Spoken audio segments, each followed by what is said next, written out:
Greetings everyone, my name is Etterville, and welcome back to my Let's Play of Mega Man Maker.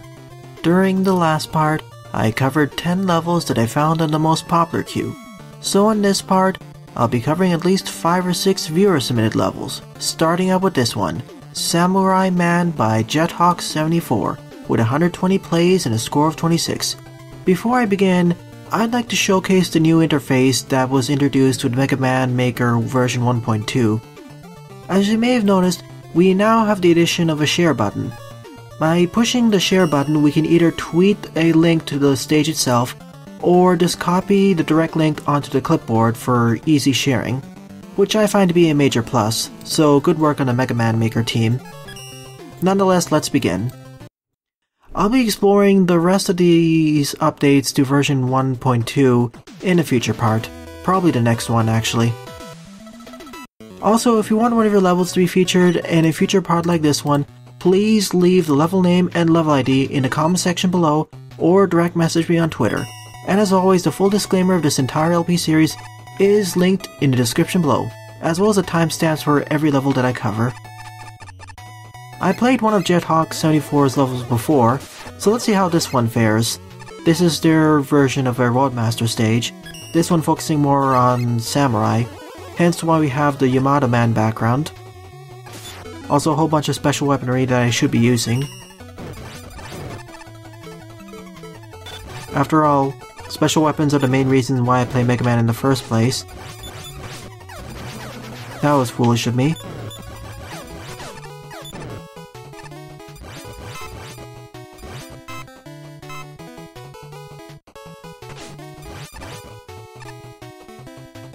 So far so good. This is a little bit harder than a traditional stage, but you can get by it just by using the Mega Buster. Let's see, Ice Slasher, Mega Buster, and Firestorm. Plus I have the Mega Man 5 Charge Shot.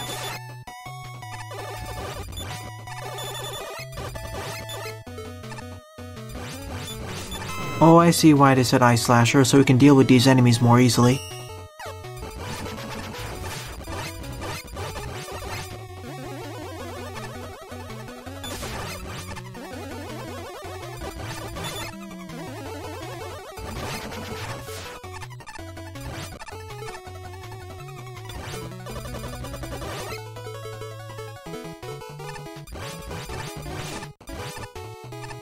The Ice Slasher is just too good for these segments, especially for the more durable enemies like the Rabots, as well as the Ben Ks. Of course, stuff like this can happen if you don't do it the correct time. At least I have stuff like Shine to reflect stuff back at the enemies. That way they're a lot less annoying to deal with.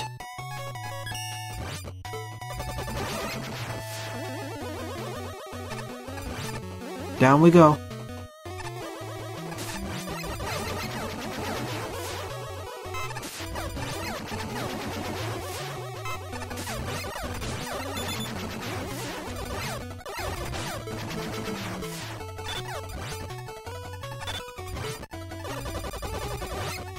Really, I have nothing more to say about the stage other than the fact that I like the variance of tile sets, how we transitioned from being outside and now we're inside this Samurai Dojo or something.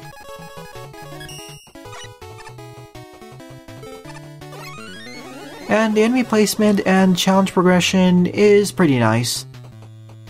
Although the gimmicks aren't being introduced as good as I would like to, enemies specifically.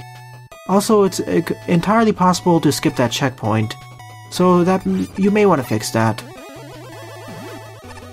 Also, those spikes over there are kind of camouflaged with the nearby tile set. Both are orange. May want to keep an eye on that.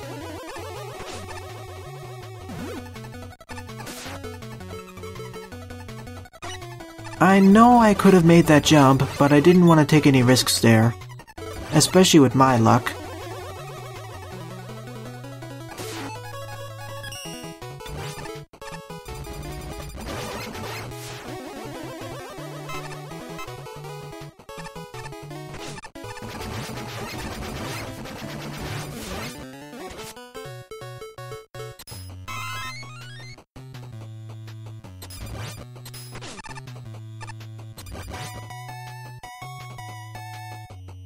So far, I'm really liking this stage, although I feel it would be improved if there was more custom tile sets, or at the very least some custom gimmicks or enemies. The only real gimmick of the stage I've seen so far are the fire bars.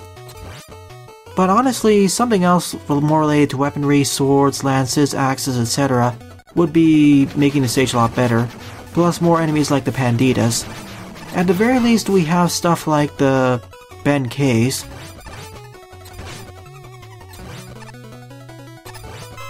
I guess this is the forest background now. We entered the building, exited it, and now we're in the forest.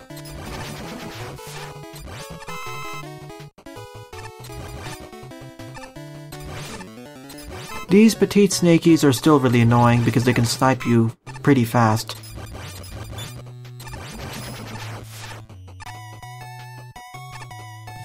This would be a perfect place to put a mini-boss.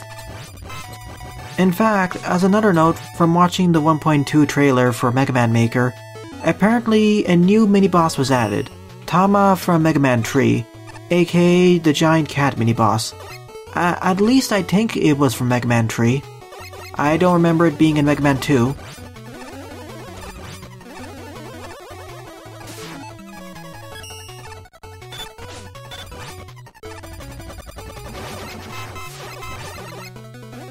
Well, it kinda makes sense that this is a more enemy-based challenge stage. After all, samurais are warriors. And the only real gimmick are, of course, all the fire bars, so I don't mind it too much. Plus, checkpoint placement is fine as well.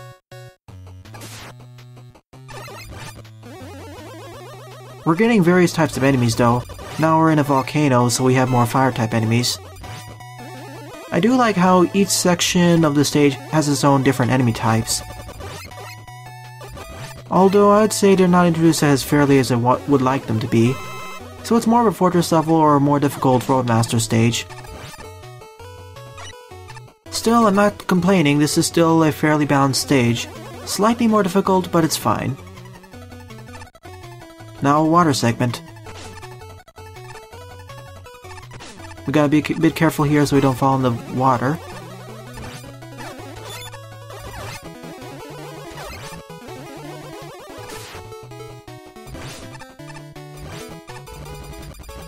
And I guess that's the end of the stage. Although I would have preferred a fight against Samurai Man or something, or Yamada Man. Oh well, this is good enough, I suppose.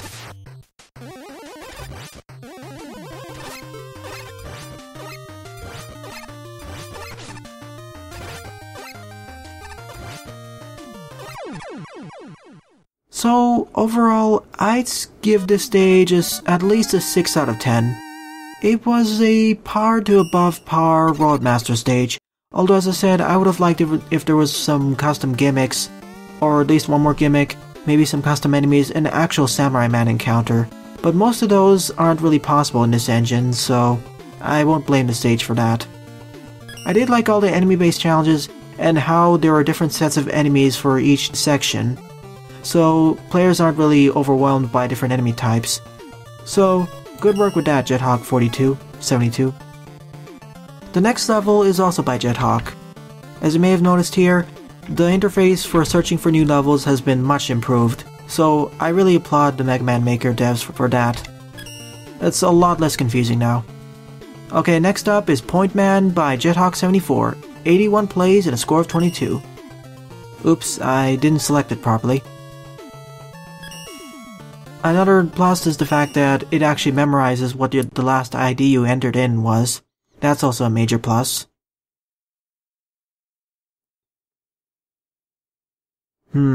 This seems to be a rather longer stage, judging by the loading time.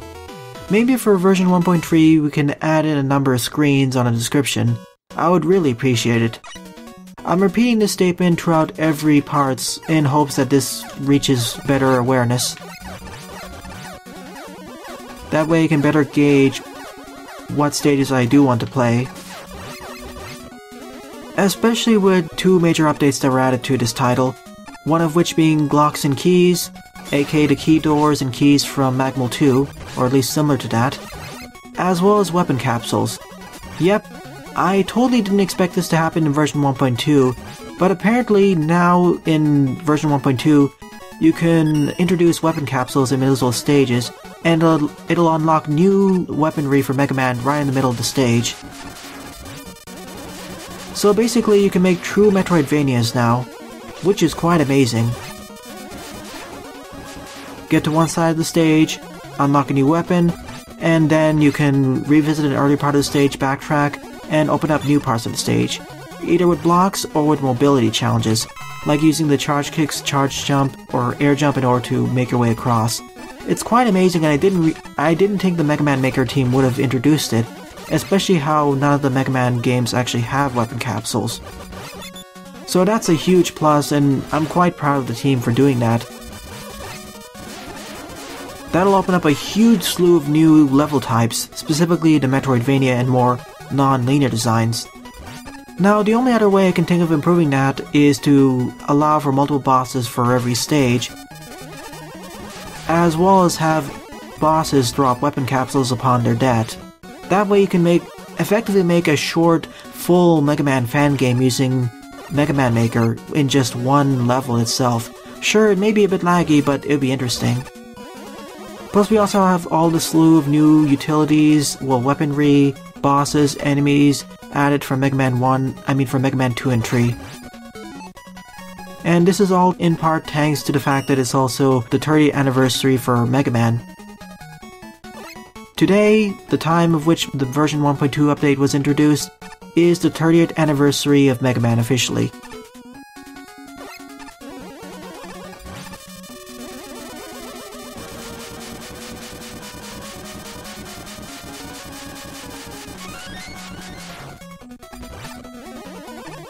Oh, this is neat, although the count bombs respawn though. If they didn't respawn, we'd have to fall back using the gyro platforms, so that's a neat way of getting an M-Tank, so major plus to the dev there. I'm kind of liking this stage more for having more gimmicks, at the very least.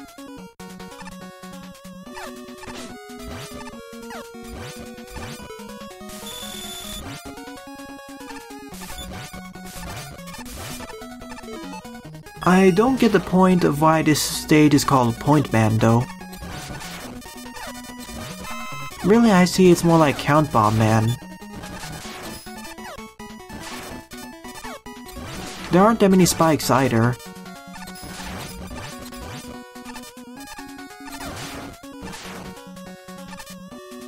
The only thing I can see about this stage, or at least that makes it discernible in terms of teams, is that it's a space-based team or space-based stage, as well as a count bomb-oriented stage.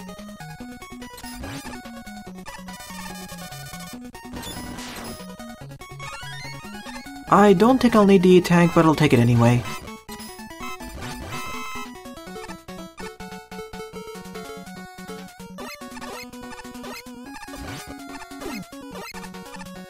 I could have just used the rush coil there, but I wanted to take the more pro route.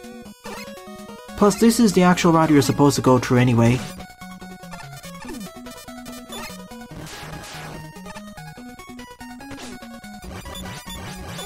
Oh neat, we actually have tight corridors there, or here, where we need to deal with all of these tellies without dying, as well as octopus batteries, but we gotta be careful so we don't end up falling into the spikes, or touching the spikes. Unfortunately, I cannot collect that life energy because I don't have any weaponry that can fire diagonally. Boomerang weaponry specifically.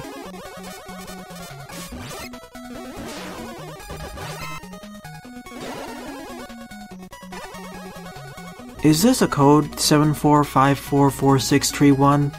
Because nah, this isn't the author of Pharaoh's Mad Maze, that's someone else. At least the stage is living up to the name Point Man now, due to all the spikes. It is also certainly a much longer level. I mean, it would have been over if it was a traditional level about 10 screens ago. It's kind of feeling like two Mega Man levels glued to each other. Two Mega Man fan game levels specifically. At the very least, the challenges are being varied up, so I guess it's fine.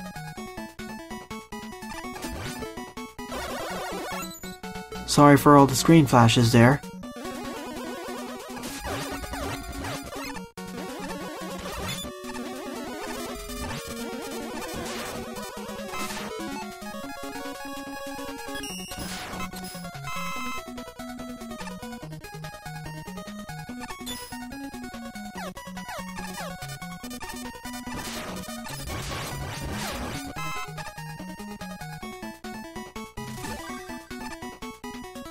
Honestly, this is kind of feeling a little bit more on the exceedingly length for a Mega Man level.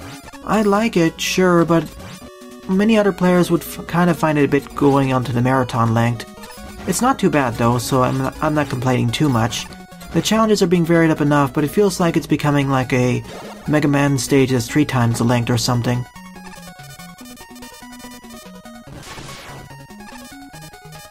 Still, this stage got a good score, so I guess players, at the very least, they did like the stage did something more with its gimmicks.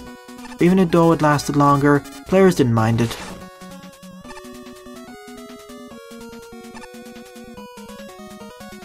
I still wonder what all the numbers for the count bombs mean. Are they just for decoration, or is there a secret coming up? Hopefully there are no secrets.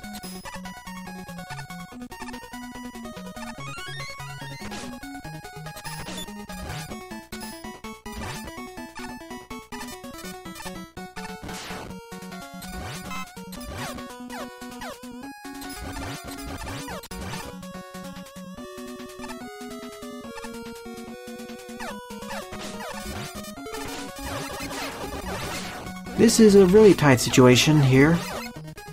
It seems like we have a new gimmick too. Now we have conveyor belts.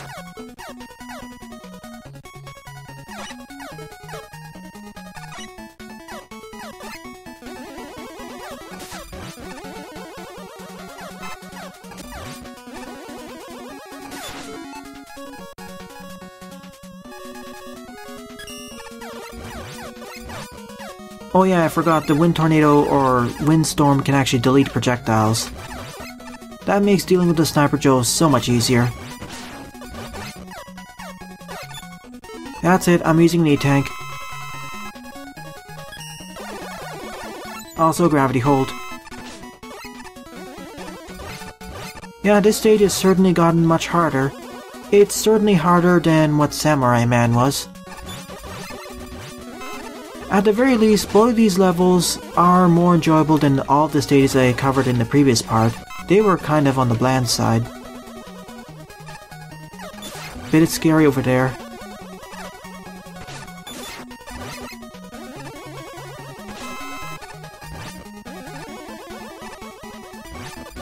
I wasn't sure I was gonna make that jump, so I decided to damage boost.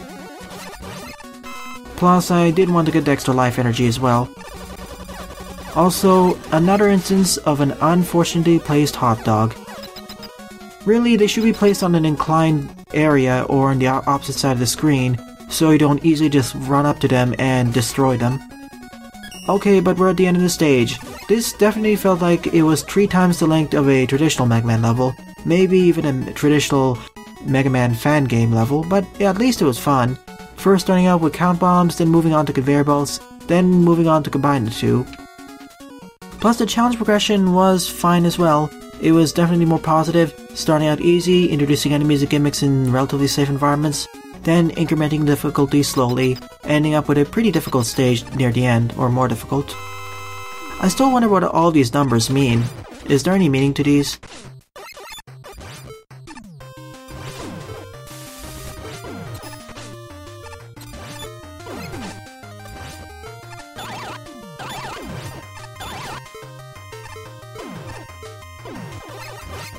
It's the quick boomerang. Because I get the feeling that these numbers mean something. Like they're an Easter egg or they're a reference to the author. Oh well, I think the author will inform me in the comments. So that was the end of Point Man. A longer traditional style Mega Man level, but it was enjoyable nonetheless. 6.5 out of 10 for me. I felt that the stage could be decreased in terms of length and still be fun. So it wins out in terms of being fun, but it loses out in terms of design because it was a bit too long for its own sake. Still, I'll give it a thumbs up. Good work with both of your levels, Jethawk74. They're definitely better than all 10 levels I played in the previous part. although I'd say that I predict that all the levels I'll cover in this part will be better than the previous 10 levels. Third on the lineup is Cidade de Cyberpolis by Lipatio, 13 plays and a score of 2. Now, in their submission text, Lipatio mentioned that the 2 levels they submitted, this and the next level I'll cover, aren't as fiendishly difficult as the previous few levels they've submitted. And to that I say, thank goodness. Now these levels won't require dozens of jump cuts in order to be watchable. Usually with these more challenge-based levels, I have to do dozens of jump cuts so that players or watchers don't get bored or see me repeatedly fail. Otherwise, some of these parts would go over in excess of 60 to 75 minutes. Hence why I'm a little bit hesitant to do some live streams. Okay, Needle Cannon and Hard Knuckle. Oh goody, I guess that's a warning for force beams. Oh, and by the way, the name of this level when translated to English is the City of Cyberpolis, although I think he meant to say Cyberopolis.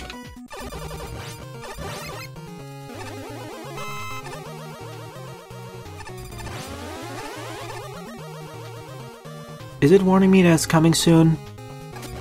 Well, I expected this to eventually happen. This has now become a more special weapons oriented stage. In this one we had to use the octopus batteries to bounce up the hard knuckle in order to destroy these blocks.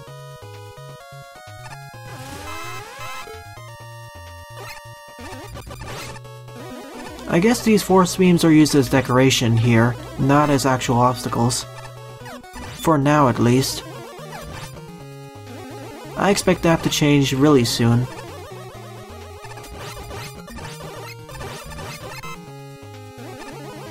Like here for example, the force beams here pose some semblance of danger because we can run into them.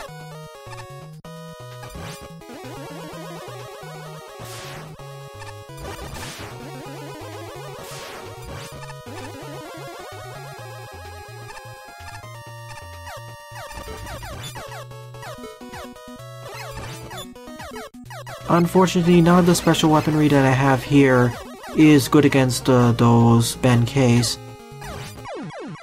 And I forgot I was too much to the left over there.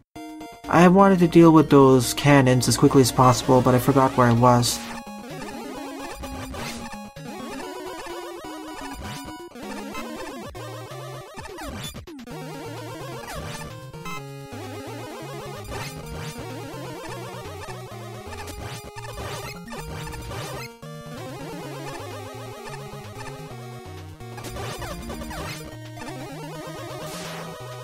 Once again, I almost got hit by the golden bullet over there.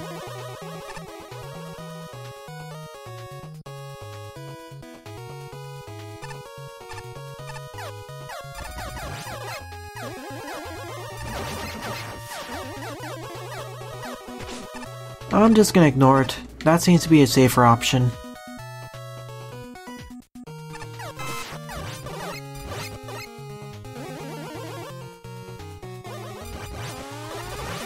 This stage seems to be focusing more on simple gimmicks, or rather platforming, as well as enemy-based challenges. No specific gimmicks other than the force beams.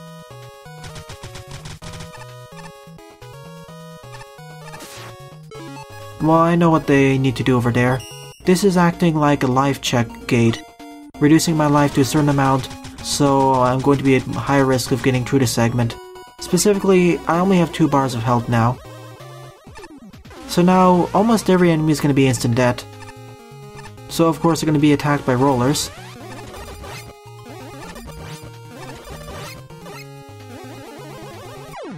And I hit it, but I ended up getting killed there too.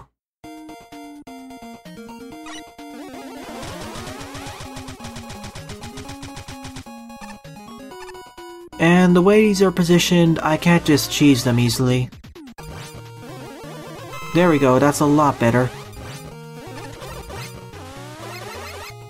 Oh, those are all warning signals. Oh, these are actually acting like green lights. I see what these are used for now. Whenever we get close to a green light, we're going to be attacked by one of these runners or rollers. or whatever these enemies are called. Even though I use this enemy type in my own stage in Magmal 2, I forgot what they're called. Also, good place for a checkpoint. Now we're in a building of Cyber City.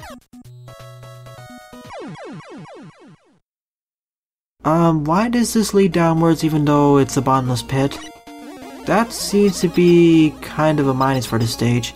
Oh, okay, that's what's happening. The global timer screwed up. Now we have an enemy gauntlet. See, this is a good place to put the hot dogs, because you can get hit by them. And they pose some risk to the player. Now spikes, of course. Oh phew, thank goodness. Getting hit by that actually saved my life there.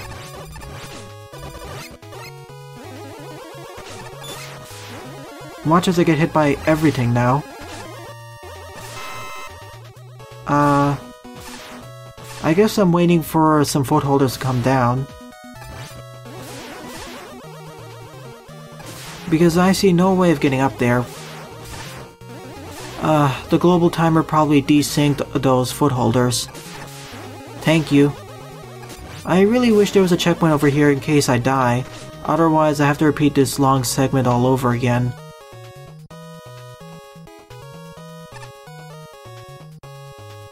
Plus, I don't trust the hitboxes on these spikes, after all of the trouble I went through throughout this LP series.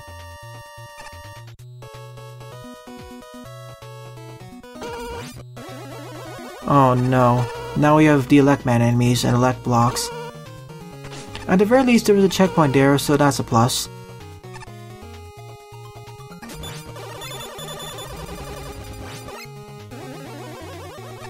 I expect to get shot off these blocks somehow. Or what would have happened there if I wasn't careful. I was thinking that the Elect block would be pointed left. No, it's pointed right. My bad.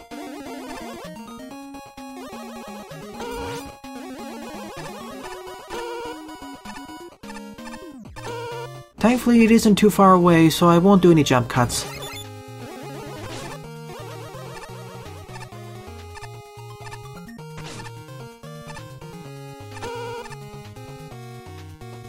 This time, wait for the Elect block. Now jump. I wish I had better weaponry for this stage. The needle cannon is just too weak for this type of stage, and the hard knuckle is only really good for more tougher enemies like this one.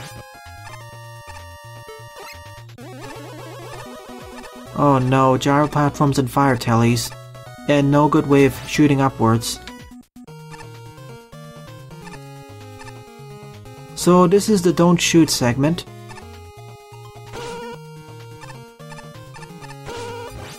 And run past immediately.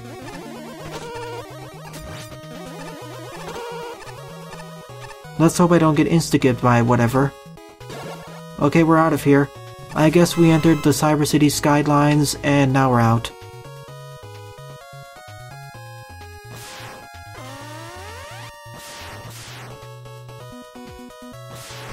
You know, that background tile set down there looked solid.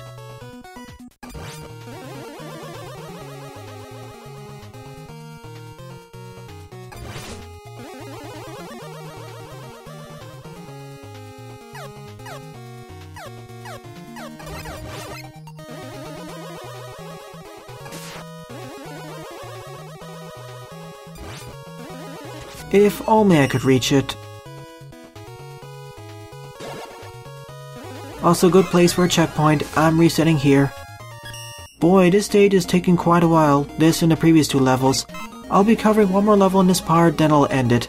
The next part will cover version 1.2's new features, update, items, etc.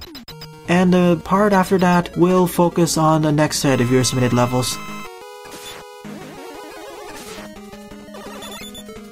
How do I reach him? Nope, just a bottomless pit over there. I was hoping there was going to be a secret down there, but nope. Alas, the aforementioned plan is... Okay, that's what I was waiting for. There was actually footholders here. It's a dodging segment. Of course it would be.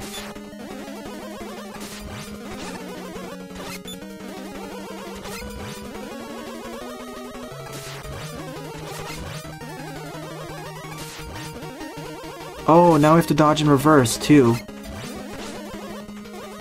That's neat, actually. How did I dodge the spike over there? E-tank time.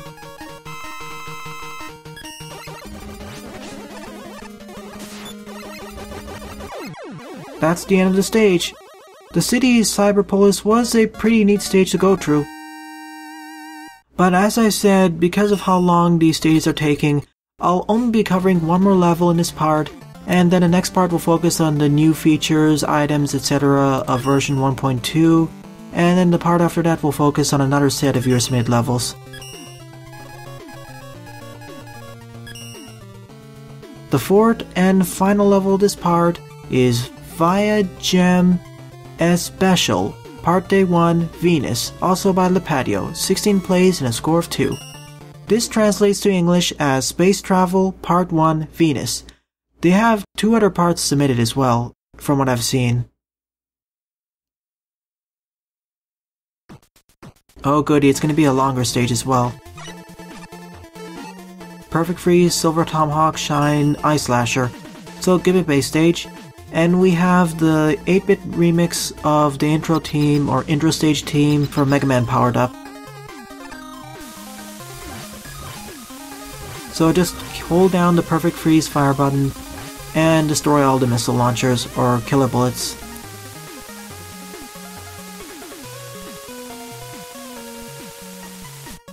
Well, that's a neat way of introducing each area. I also like how each of the worlds has its own tiles.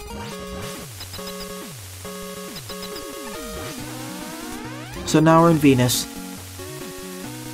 Although the atmosphere should be a lot hotter and there should be a lot more fire here. A lot more fire-based enemies. At least we have the red force beams acting like fire. Wait a...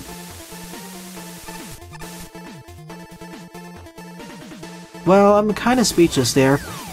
Even though this weaponry is called the Perfect Freeze, I didn't realize that it could actually freeze all the fire bars, even though it has the name Freeze in the name. I thought these fire bars would only be able to be frozen using stuff like the Ice Slasher. But nope, the Perfect Freeze also works. So nice attention to detail there. I didn't realize this until now because I never got a stage which actually allowed me usage of the Perfect Freeze, which also had fire bars. Well, actually there was one earlier I think, but I didn't think to use it. So that's a major plus and another thing I discovered.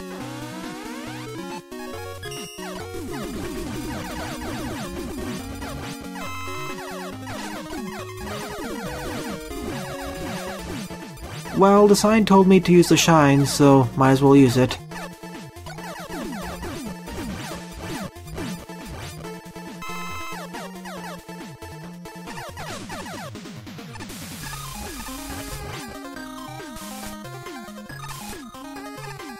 And another funny thing is that once we activate this Perfect Freeze and freeze everything, it immediately deletes the force beam behind it.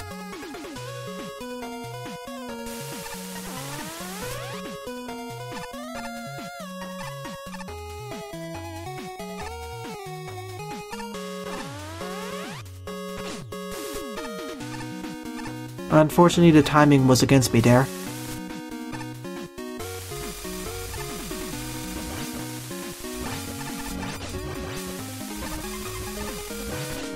Oh, wait, I need to get back up. Well, at least there aren't bottomless pits here. That was my fault, though.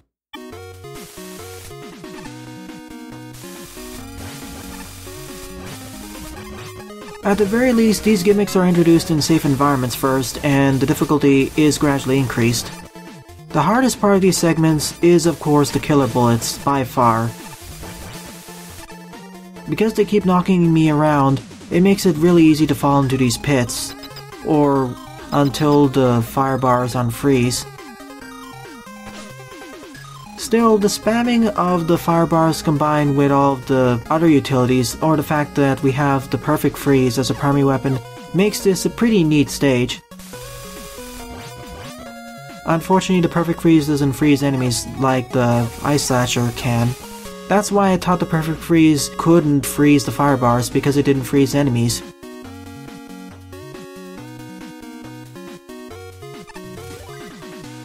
Two directions. Let's go left.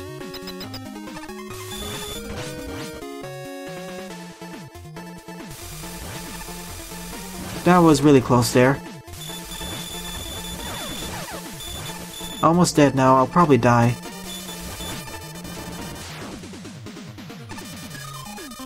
So I guess each part of the stage has its own gimmicks. We gotta be a bit fast here if we want to survive. Sure, let's go for it.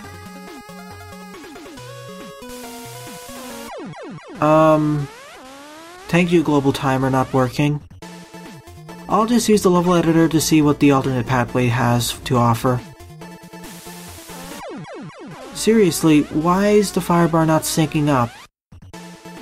Mega Man Maker, you can't specify the specific timings for these stuff. Here you can, at the very least.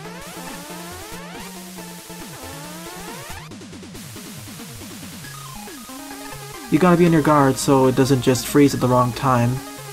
And keep holding the perfect freeze out so you don't get killed. As long as you skip the bottom one, you're fine.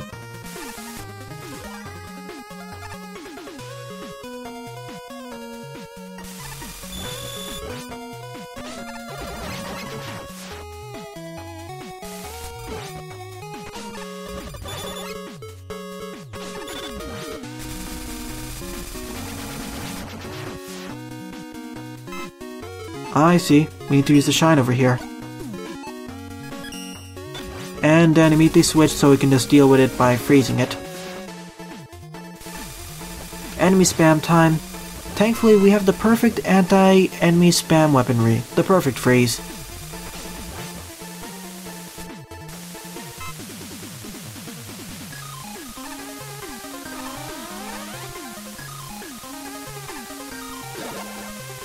And out we go. We entered the base that was on Venus, and now we're back in the outer Venus terrain.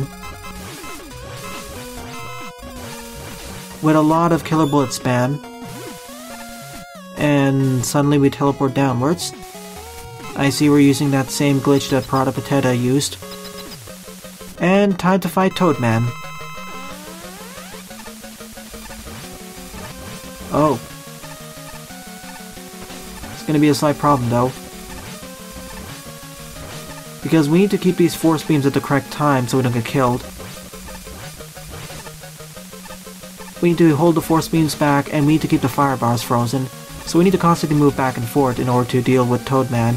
Plus, because Toadman's trapped over there, he'll always try using the Rain Flush, which does deal quite a bit of damage. Seems I can hit him at least 3 times at every time before I have to go back down and freeze the fire bars again. Well, that was a pretty neat stage. I'd like to play the rest of the space travel stages in the future, so this stage definitely gets a thumbs up. The previous level I'd give at least a 6, this level is 6.5, or maybe 6.5 for the previous one, this one's also 6.5. So good work, Lipatio. But as I promised, I'll be showcasing this level in the level editor to see what the alternate pathway looks like. Alright, I used the level editor to jump over here, so let's see what challenges await us on this side. On the left we had all those force beam challenges, and having to freeze them using the perfect freeze. Oh! Okay, we gotta be a bit careful here and not use the perfect freeze so we don't end up destroying the ground. Or different weaponry. Here we can use the perfect freeze, but we gotta be a bit careful. Well, that was easy. It was certainly easier than the previous screen. Oh. Now it's a lot harder because we have to avoid these force beam traps. But of course, I have to use either the perfect freeze or Ice Slasher, but using the perfect freeze there is effectively a death sentence. Thankfully, there is a checkpoint placed right over here, so good work for that, Lipatio. Ice Slasher time. That way I can be sure of not destroying the ground.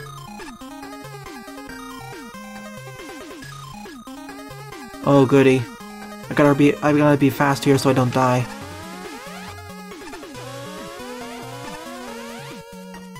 Phew, I was really close over there, especially because I got stuck on the wall for a second. This seems like a reverse of the ladder segment of the left route. Instead of having Ben K's, we have shield attackers instead. Or, of course, we could just use the perfect freeze. Ah, come on! Like...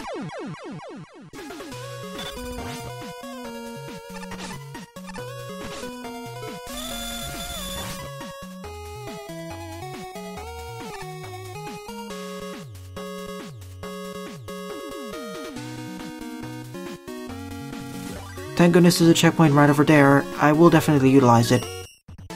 This segment was certainly easier than the left segment. The right pathway is a bit easier than the left pathway, but it got a lot harder with the shield attacker segment compared to the Ben K segment.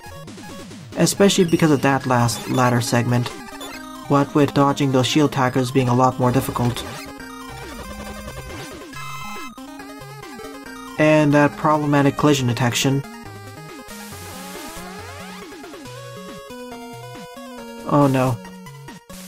I need to keep these three up so I can actually reach above.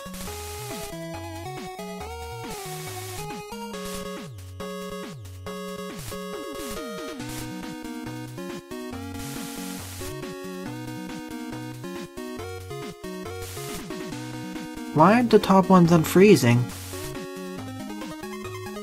I'm just resetting it. Something's gone wrong there. That's how you're supposed to do it.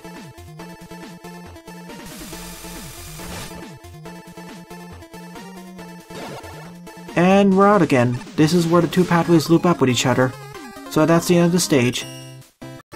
So overall, my favorite level of this part would definitely be Point Man. Sure, it did feel like the stage dragged on near the end, or at least around the middle, and it felt 3 times the length of a traditional Mega Man stage. It was still fun, and the gimmicks were varied up just enough, although it could have been shortened by at least a third, and it would be more cohesive, at least in my book. So, in the next part, I'll be covering a bunch of the changes that were introduced in version 1.2 of Mega Man Maker. Well then, thanks for watching, and have a nice day. Toodles!